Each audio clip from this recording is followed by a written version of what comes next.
हरिचंदनपुर रोग शज्या पड़ते सत्यानंद। केन्दुझर जिला हरिचंदनपुर ब्लॉक बक्सीबारिया पंचायत ओस्तपंगा ग्रामर सत्यानंद नायक दीर्घ 4 वर्ष है अजणा रोग आक्रांत हो पड़ रही। हाथ और गोड़ संपूर्ण भाव में अचल हो जाइए, जद्वारा सत्यानंद चलाबुलार असमर्थ बिछण पड़ी छटपट होबार चित्र देखा मिलूँ। जड़े आदिवासी गरीब अटंती तांकर जमीबाड़ी बोली किछि नाही। व्यक्ति जनक भल भाव समय प्रतिदिन कामधंदा करी तांको परिवार को चलाउथिले। वर्तमान तांको परिवार पई दुख एवं परितापर विषय कहले न सरे।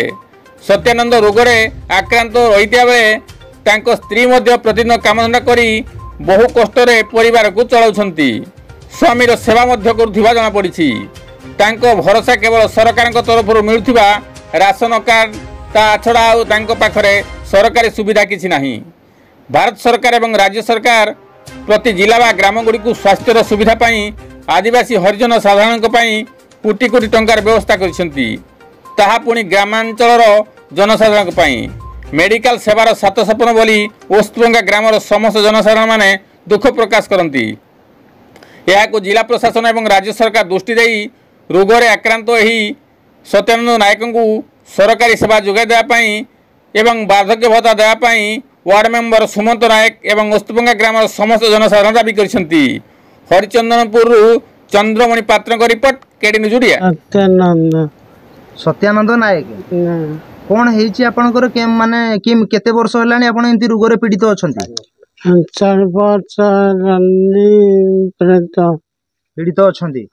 आपण को मेडिकल जो डॉक्टर केउझर मेडिकल बा कटक मेडिकल जो जाइथिले डॉक्टर माने कोन केमती चिकित्सा कले? आपण तो एबे सुकुंतला नायक एटा को ग्राम पंचायत जाउची?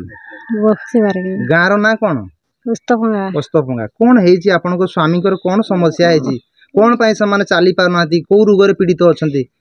कोन हेछि? कोन पई आसने छेड़ी चोरा नै गादी करे आसने सेठी पड़ी दे नै सेठु तो आ कथा नै वार्ता नै किछि नै पाटी भी फिटला नै चाल नै ही नै। तांको मेडिकल आपण नैथिले देखैया पई? हां केंजर नैथिली से दिन मेडिकल पोइथिनी दिन। केते दिन हलानी तांको केंजर मेडिकल नैथिले? हलानी 2 वर्ष हला एथरो आथर 4 वर्ष हलानी ना। केंदुझर मेडिकल ले कोन तांको ट्रीटमेंट कोन करले? तांको प्राय सालांग गोटा दने हम किछि पारबी नै होनी। तापरे कोन आपण को कटक स्थानांतरित करथिले? कटक नै जाओ होइनी। कटक को नैथिले आपण? कटक नैथिली। कटक रे कोन डॉक्टर माने कोन चिकित्सा करले? सेठी कोन केमती आपण कटक रे माने सेई बटका गोटे गोटे दंती सालांग आनी दंती 4-5 टा नखा दिन रे। कटक रे आपण केते दिन रहिले मेडिकल रे? 10 दिन रहिनी। 10 दिन रहिले। 10 दिन रहिया परे मध्ये माने तांको जहा देखुछु किछि नै आपनको स्वामी घर किछि माने सुविधा हेइ पाला कथा नै वार्ता नै किछि नै बोले अथर पठै दने आनी आसनु। माने आपण जो ओस्तपंगा 7 नंबर वार्ड मेंबर हां त आपण ए जो सत्यानंद नायक रो जो रोग आक्रांत हेइचंती माने केते वर्ष हलानी से आक्रांत? मु देखु जे 4 वर्ष हे हलानी। 4 वर्ष हे हलानी। वर्तमान तांकर सेवा यत्न नबा पई भी तांको परिवार लोकन पाखरे बा तांको पाखरे सेतिकी सामर्थ्यर सुविधा नाही। से वर्तमान जहाँ आम देखुँ रोगरे पड़ी आक्रांत हो बिछणार पड़ी छटपट होती। आप कौन सरकार को दाबी कर कौन प्रतिक्रिया देवाक चाहते? सरकार को मोर जनवार कथा एति से देखुची गरीब असहाय लोक जमी बाड़ी जहाँ क्या कौन अच्छी से छाड़ आजिकल जो माने जमी तो तेणुक मुझे देखुँ 4 वर्ष है सी पड़ रही तो भत्ता आकार जब भी मिल जाता टंका टी भी किसी ना घर नहीं आराम से भी चल पारे बहुत कष्ट से भी खटी नड़ी चलाउछंती। ये चलला भाया भी जना पड़ूना माने निर्भर करूची स्त्री केवल बाहर जाई मूल मजूरी स्वामीर जत्न नाई भत्ता है भत्ता तो बयस है ना कि जी से रोग आकार देखिए विकलांग होती निहाती भत्ता पाइबा दरकार। तो आम्बे आसीथिलु ए केन्दुझर जिला हरिचंदनपुर ब्लॉक बक्सीबारिया जीपी ग्राम ओस्तपंगा रो एक बहुत बड़ समस्या जो द्वारा कि जड़े गरीब आदिवासी श्रेणी व्यक्ति अजणा रोग पीड़ित होती एवं से अजणा रोग जो पीड़ित होती से तांको परिवार समस्या बा परिवार कथा कहले न सरे बहुत दुखदायकर कथा।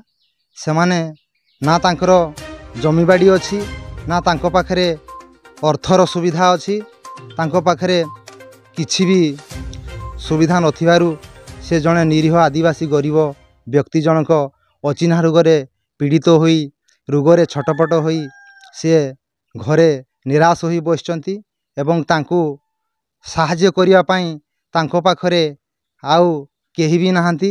ଯଦ୍ୱାରା ସିଏ ବିଜୁ କୃଷକ କଲ୍ୟାଣ କାର୍ଡ଼ ଥିବା ସମୟରେ ସିଏ କଟକ ମେଡ଼ିକାଲକୁ ଯାଇଥିଲେ ଏବଂ ସେ ମେଡ଼ିକାଲରେ ଯେତିକି ଯାହା ଚିକିତ୍ସା ହେବା କଥା ଚିକିତ୍ସା ତାଙ୍କର ଡକ୍ଟର କରିଥିଲେ। ସେ ତା ପରେ ମଧ୍ୟ ସେ ସୁସ୍ଥ ହୋଇନଥିଲେ।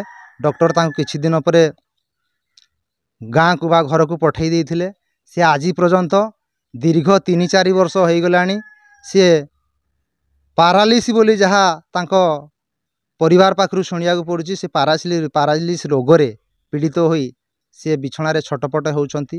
ତାଙ୍କ ପାଖରେ ସାହାଯ୍ୟ କରିବା ପାଇଁ ଆଉ ନା ତାଙ୍କର ଗ୍ରାମର ପଡ଼ୋଶୀ ଲୋକ ଅଛନ୍ତି, ନା ତାଙ୍କୁ ମେଡ଼ିକାଲ କର୍ତ୍ତୃପକ୍ଷ ବା ଜିଲ୍ଲା ପ୍ରଶାସନ ତାଙ୍କୁ ସାହାଯ୍ୟ କରୁଛନ୍ତି।